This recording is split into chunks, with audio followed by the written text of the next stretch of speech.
Allez, bonjour à toutes et à tous, très heureux de vous retrouver. Je voulais vous proposer, à mon avis, un petit récap de ce que je pense de ce qui s'est passé hier. Donc, évidemment, avant d'aller plus loin, on va rester clair, c'est ce que je pense. Donc, il va s'agir ici d'hypothèses, de blabla, même si on va essayer d'en vérifier les conséquences à travers les graphiques.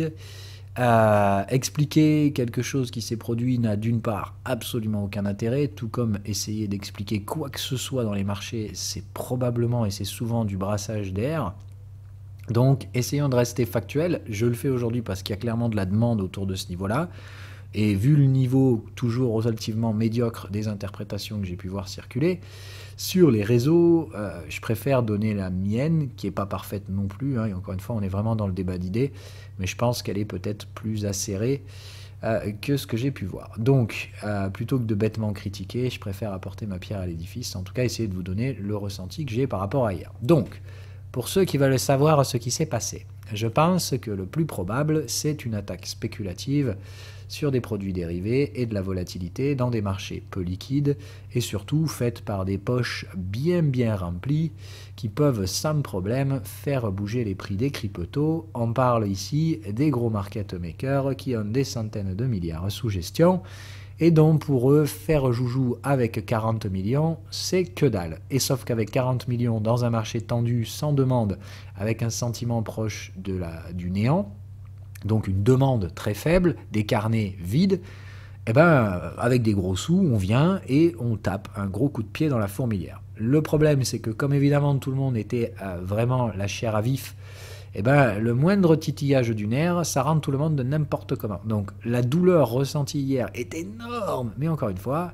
les zones de prix touchées n'ont aucune valeur, ou très peu. Alors, on est venu chercher effectivement les bad dumb zones sur l'Ethereum, etc. On est toujours sur des moyennes ascendantes, donc je sais que voilà, tendance baissière, non, il va falloir revoir tout.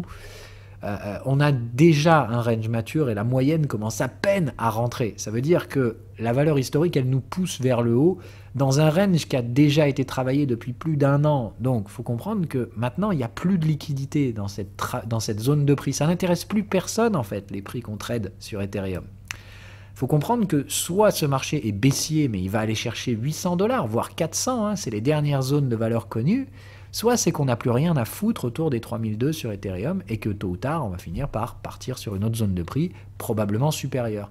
Il n'y a pour ça pas besoin d'aller chercher bien loin, mais de regarder les analyses on-chain. Malgré l'événement d'hier, il n'y a pas plus de supply qui revient dans les exchanges. Bref, ceux qui détiennent les jetons n'ont plus rien à foutre de la zone de prix actuelle. Donc comment c'est possible que les prix bougent ? Il n'y a qu'à regarder encore une fois le volume. Il ne se passe rien. Malgré le cataclysme, oh putain, c'est de la psycho.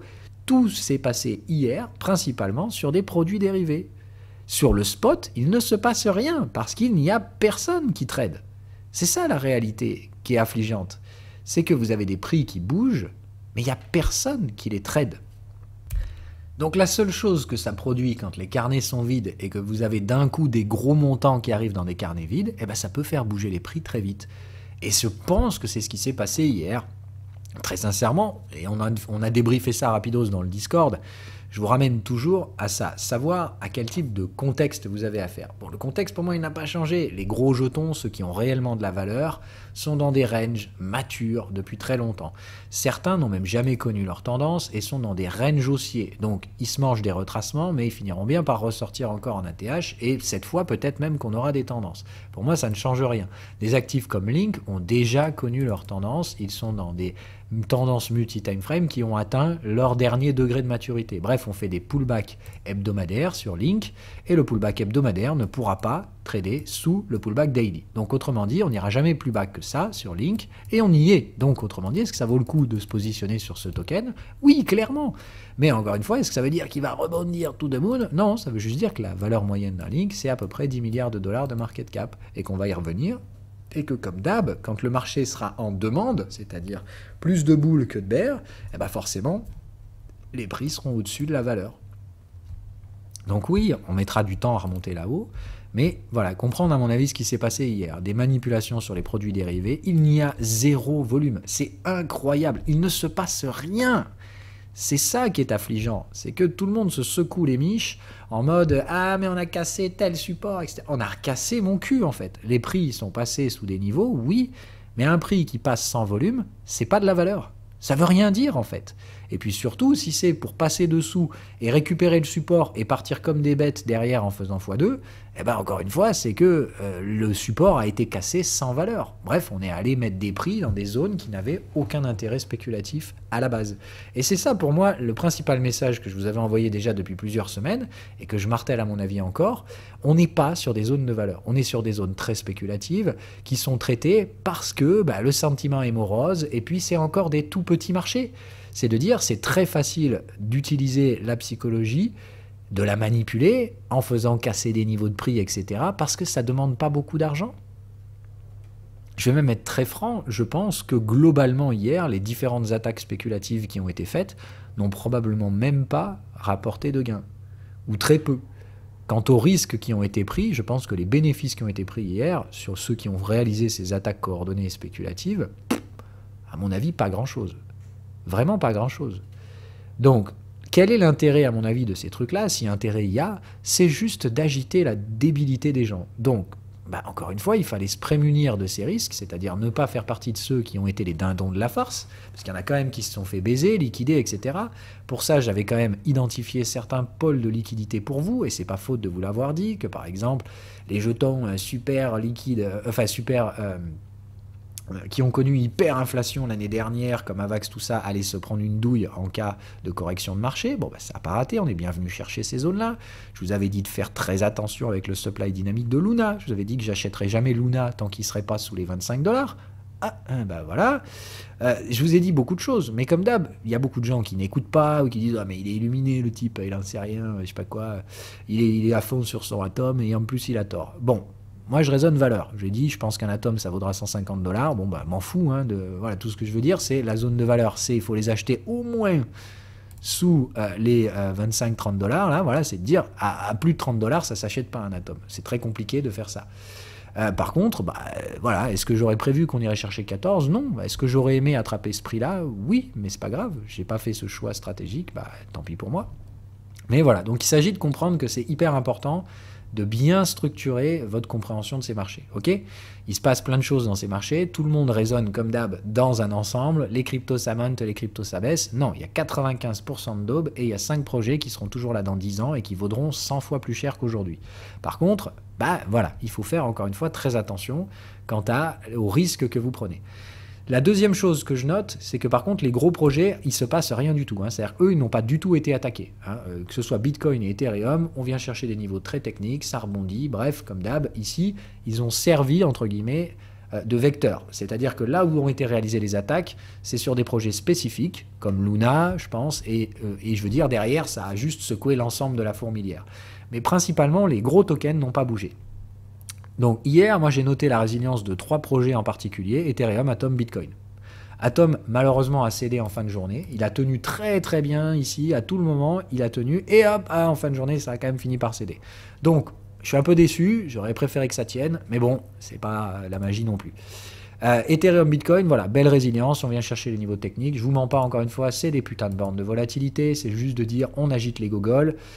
Quelle était la probabilité qu'on arrive à écraser celle-là de bornes de volatilité pour venir chercher celle-là? Encore une fois, pour mon sens, très faible. Mais maintenant qu'on a tout pricé, elle est où la suivante? Allez, 400 $ l'Ethereum. Eh bien oui, ça veut dire que maintenant, si on veut réellement baisser, il va falloir éclater l'Ethereum jusqu'à 1002, etc. Et ça me paraît, possible, encore une fois, restons rationnels, il est possible que ça se produise. Mais il y a bien quand même un moment donné où il va falloir vous réveiller. Moi, si les mecs ils commencent à faire n'importe quoi sur les produits dérivés avec des volumes dérisoires, c'est-à-dire il ne se passe plus rien sur le spot, mais vous avez des gens qui commencent à dire « Ah, mais le prix baisse, donc c'est que ceci, cela ». Non, en fait, le prix baisse, la valeur n'a pas bougé. La valeur d'un Ethereum, c'est toujours 3200, 3400 $, et elle va probablement finir de toute façon par se décaler au nord. Voilà le message. Donc, séparez toujours votre portefeuille. Il y a des trucs qui ont de la valeur, et il y a des daubes qui sont montés comme ça, là, pendant le breakout de 2021. Ils ont 1 an d'historique, ils sont sortis, ils sont géniaux, ils sont dans des systèmes hyper compétitifs, type Layer 1 alternatif, etc. Et ils vont manger des quenelles, oui. Et la question, c'est qui va réussir à s'en relever? Maintenant qu'on a clairement connu un cycle complet, ben on va pouvoir réellement apprécier la valeur. Et c'est là où je vous dis, il fallait faire très attention des marchés qui montaient. Vavax, maintenant on a une correction, ça réagit de façon plutôt positive. Je pense encore une fois que c'est un très bon projet. Vous avez d'autres trucs, Luna, j'avais dit, aïe, faites gaffe, c'est très spéculatif, c'est très difficile d'utiliser le prix pour juger de la valeur du projet. Comme d'hab, j'ai plutôt eu raison. Mais maintenant qu'on a vu le cycle complet, attention, ça ne veut pas dire qu'on ne peut pas baisser encore un peu. Ça veut juste dire, restons prudents quant à véritablement la capacité de valoriser aujourd'hui ces projets. D'accord? Moi, je vais rester simple. Tous ceux qui ont cassé des plus bas hebdomadaires, je pense qu'il faut faire attention. Tous ceux qui sont comme Luna, de toute façon, on avait une séquence de tendance complète. Je l'avais dit du coup, Luna, moi, je voulais le shorter un tout petit peu plus haut. Je voulais 120-125 $. C'est bien dommage parce que j'aurais pu prendre 100 $ de baisse. Bon bref, en attendant, le but était de dire Luna, ça va probablement ranger et je pense que la valeur de Luna, on connaît. Pour moi, Luna, ça vaut à peu près 60 $ le token et je pense qu'encore une fois, la valeur ne se trouve pas dans le jeton Luna. La valeur se trouve probablement dans l'utilité temporaire de l'UST qui reste, malgré son dépeg, si jamais il arrive à retrouver son peg, je pense un bon stablecoin. Il y a clairement eu des attaques coordonnées, vicieuses, sur Luna. Le côté qui me déplaît beaucoup plus par contre, c'est la gestion qui a été faite. C'est-à-dire que face à ces attaques spéculatives, qu'est-ce qu'on voit? Eh bien, la bonne vieille finance habituelle, ça vient sous le manteau, ça vend des bitcoins, ça essaye de compenser les poules à droite, à gauche. Bref, dès que le loup rentre dans le poulailler, c'est le bordel côté Luna, et on y voit très vite la centralisation du projet. Bref, encore une fois, pour un decentralized stablecoin, c'est quand même vite la limite dès qu'on est sous pression. Donc pour moi, plein de projets qui s'en sont très bien sortis, d'autres qui se sont fait littéralement démonter, mais donc on verra les clôtures mensuelles. C'est le cas par exemple, Osmo, Secret, tous ils sont dans la panique depuis des semaines.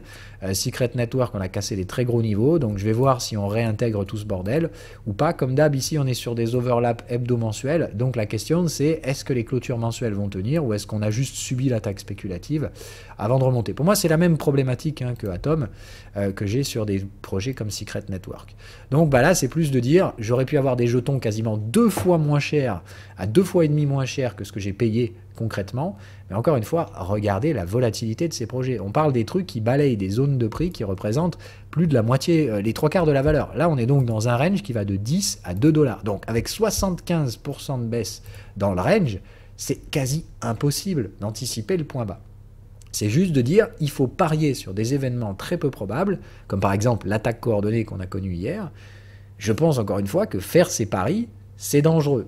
Pas dans le sens que, effectivement, hier, si vous l'avez fait ce pari, je pense que vous avez gagné pas mal d'argent, ou en tout cas, vous auriez pu vous positionner avec de bien meilleurs prix que moi.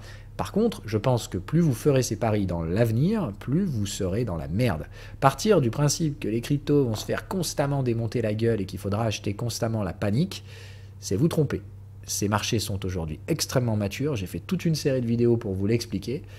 Aujourd'hui, la structure des réseaux, elle est connue. Il reste encore une place, à mon avis, à prendre, comme pas compétiteur, mais complémentaire, complémentaire, ce mot n'existe pas, complémentaire à Ethereum. Ethereum, ça va plutôt gérer la grosse finance. On a vu les Layer 2 serviront de relais pour des exécutions un peu moins chères, et je pense qu'il reste 1 à 2 places à prendre. Un compétiteur légitime d'Ethereum, qui pour moi reste probablement Avax, et derrière, il faut quelqu'un qui gère la microéconomie, et je pense que ça, c'est l'écosystème Cosmos, pas nécessairement Atom. Donc voilà, c'est le schéma que je tiens. Je n'ai toujours pas d'invalidation par rapport à ce qui s'est passé hier. Ça pourrait éventuellement venir sur les clôtures mensuelles, mais pour l'instant, je reste plutôt confiant sur ce choix qui a été fait précédemment. Sur des horizons de temps, encore une fois, hebdo-mensuels. C'est-à-dire que malgré ce qui s'est passé hier, des attaques spéculatives en 4 heures qui vont chercher de la volatilité, les projets cœur ne cassent pas les niveaux importants. Les projets plus spéculatifs, c'est-à-dire ceux qui ne sont pas encore positionnés dans l'écosystème, mais qui à mon avis le seront à l'avenir, quand ces projets seront positionnés, ils ne connaîtront plus du tout ce genre de drawdown. Parce que à chaque tentative d'attaque spéculative, viendront se confronter de très forts capitaux qui soutiennent ces marchés. C'est juste qu'aujourd'hui, il y a beaucoup d'indécision dans l'environnement et en plus de ça, dans le sentiment. Donc, clairement, les gens sont sur la défensive, ce qui favorise ce type d'attaque spéculative. Mais rassurez-vous, la demande va revenir. La crypto, c'est pas une bulle spéculative débile, etc., basée sur du vent. On n'est pas sur les tulipes, là. C'est vraiment un truc qui va révolutionner le fonctionnement des systèmes financiers et la transmission de la valeur. On est sur des technologies qui mettront des années, évidemment, à prendre le pas, mais qui ne peuvent pas être détruites. Bref, c'est vraiment une révolution. Et on avait fait cette émission sur le truc, alors je vais vous le ressortir, voilà, sur les étapes de la révolution, et bien de comprendre qu'on a connu toutes ces étapes. On est aujourd'hui sur la fin de la période de transition.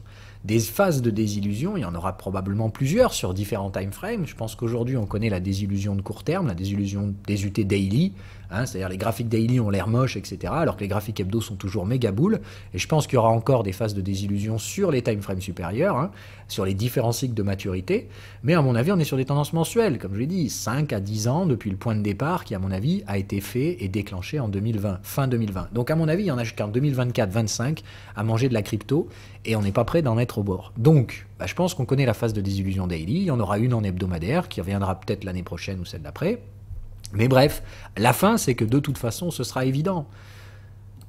Aujourd'hui, on est vraiment dans cette interaction-là. C'est-à-dire, la smart money s'adapte. Donc, pour rentrer dans un marché dont elle ne possède pas le supply parce que c'est vous qui l'avez, vous ou d'autres fonds spéculatifs qui se sont positionnés et qui ont pris différents niveaux de risque, eh ben, ce qu'ils viennent, c'est qu'ils vont faire ce qu'ils savent faire de mieux, ils vont utiliser leur avantage stratégique, leur connaissance et leur maîtrise des produits dérivés, et ils vont nous attaquer via ce vecteur. Voilà ce qu'ils font. Comme ils ne peuvent pas directement attaquer le supply, ils attaquent d'abord sur les produits dérivés, puis après ils manipulent le supply pour récupérer le bénéfice.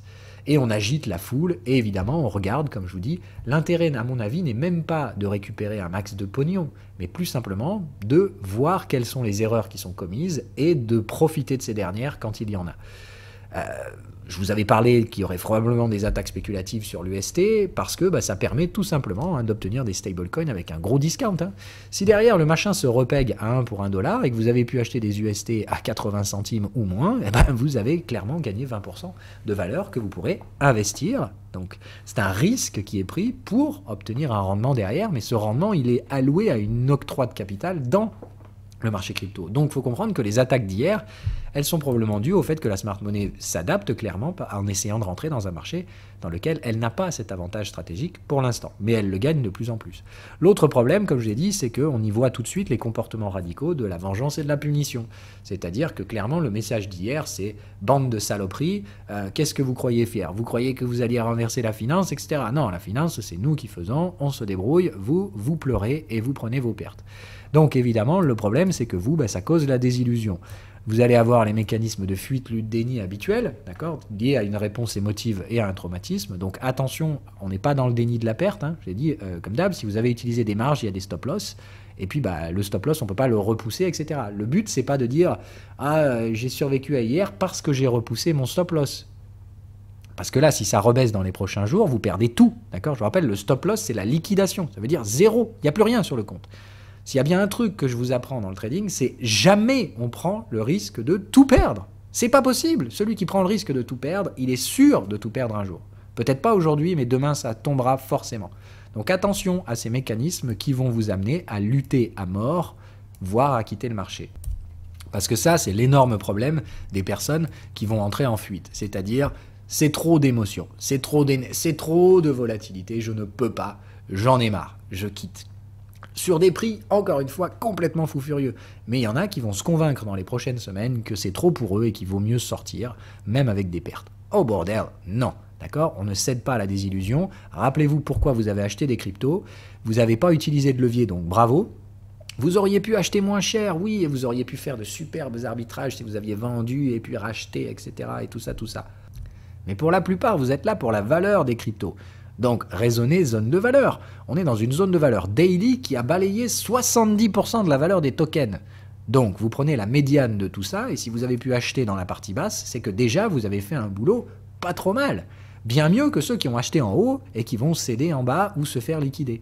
Donc, chercher à faire parfait dans un environnement aussi volatile et aussi incertain et aussi disrupteur, ça me semble être une bêtise. Par contre, se dire, bon, j'aurais pu faire mieux, j'essaierai peut-être de faire mieux la prochaine fois, why not? Mais surtout, l'erreur number 2 à ne pas faire, c'est de considérer ce qui se passe aujourd'hui comme la norme. Le marché ne se répète jamais de la même façon. Ce que vous connaissez aujourd'hui, ces attaques spéculatives, elles seront de moins en moins profondes à l'avenir, parce qu'il faudra tout simplement beaucoup plus de capitaux, et surtout, la liquidité de ce marché fait qu'il y aura beaucoup plus de soutien sur les supports, ce qui n'est pas le cas aujourd'hui avec sa combo d'un sentiment merdique, de bornes de volatilité qui pouvaient être atteintes sur les très gros comme Ethereum, Bitcoin, et qui a causé tout simplement une espèce de panique spéculative, de grand n'importe quoi de liquidation sur d'autres projets, constitués en plus, donc comme je vous dis, d'attaques spéculatives sur différents stablecoins. Voilà. Ceci dit, tout n'est pas si noir, hein. Moi, je m'attendais aussi à ce qu'il y ait des tentatives d'attaque sur l'USDT. Ça n'a pas été le cas.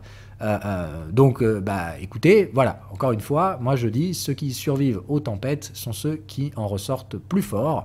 Je pense que ce sera le cas aussi hein, pour l'écosystème Luna. Mais le problème, c'est que là, quand tu as pris une telle baffe dans la gueule, tu vas à l'hosto et tu es dans le coma. Hein. Donc, je pense qu'on se relèvera sur ces trucs pareils. Mais encore une fois... Voilà, le choc est tellement violent qu'il ne faut pas vous imaginer que ça va V-bottom hein, sur ces trucs-là. C'est juste que Luna, maintenant, il va falloir ranger probablement très longtemps. Et je pense que l'intérêt spéculatif sur le jeton Luna est proche de zéro. Vu la volatilité, à mon avis, il faut vraiment laisser se calmer ce genre de truc. Bref, cherchez la valeur, essayez de vous poser la question de quels tokens vont pouvoir atteindre des zones de valeur supérieures. Puisque là, on parle de zones de valeur qui balayent du 70%. Hein, je prends Secret Network, ça vaut pour plein de trucs. Est-ce que vous pensez concrètement que Secret Network peut valoir plus que 6 $ le token un jour? Est-ce que c'est légitime, etc., etc. Bref, est-ce qu'il y aura plus de demandes sur ce type d'offres dans le futur? Et encore, attention à l'inflation, etc. Toujours pareil. Allez, sur ce, je vous laisse. Mais voilà donc mon débrief de la journée d'hier. Des attaques spéculatives. Je pense que la grosse finance s'amuse bien à vous regarder... quand vous êtes en panique, mais partez pas du principe que ces événements de panique, c'est la norme. Ces événements de panique vont se réduire plus le marché va maturer. J'ai pas fait le pari personnellement de cet événement de panique, je le regrette, mais en soi, je considère pas que ce soit une erreur non plus. Je pense pas avoir fait d'erreur de gestion. Je savais que c'était probable, je n'ai fait ce choix de ne pas me positionner en vue de ça, tant pis pour moi. Voilà, bye bye.